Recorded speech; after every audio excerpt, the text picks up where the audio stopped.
যে নির্বাচনে ইঞ্জিনিয়ারিং করার জন্য একটা পরিকল্পনা হচ্ছে। আমরা নির্বাচন করেছি যখন, এর আগে আমাদের পোলিং এজেন্টরা নির্বাচনের ফলাফল লিখিতভাবে নিয়ে প্রিজাইডিং অফিসারের হাত থেকে নিয়ে তারপরে ঘরে ফিরেছে। আর এখন ওরা বলছে নির্বাচন গণনার ফলাফল 2-3 দিন লাগতে পারে।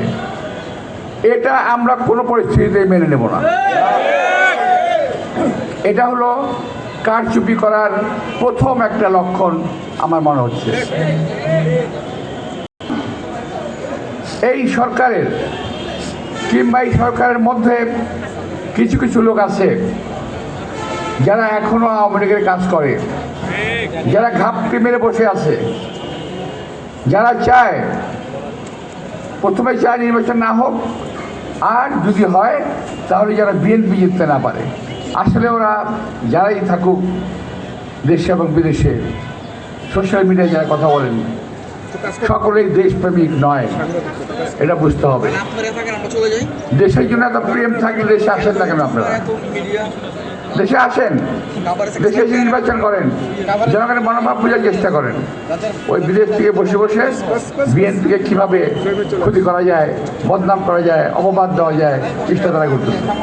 আল্লাহর নাম নেয়, তার থেকে 1000 বেশিরভাগ নাম নেয় বিরোধী দলের, মির্জা আব্বাস কিংবা অন্য কোনো রাজনৈতিক দলের। সারাদিন মুখের মধ্যে মিথ্যা কথার তুবড়ি ফুটতেছে। আবার বলে যে ওনারা মাদ্রাসা লেখাপড়া করেছেন। তার মানে কি আমরা ভবিষ্যতে আমাদের ছেলেমেয়েদেরকে আর মাদ্রাসায় দিতে পারবো না? তারা কি মাদ্রাসায় গিয়ে মিথ্যা কথা শিখবে? তারা কি মাদ্রাসায় গিয়ে সব মিথ্যা কথা শিখবে? মাদ্রাসায় মানুষ ধর্ম শিক্ষা করে এবং সত্য শিক্ষা করে।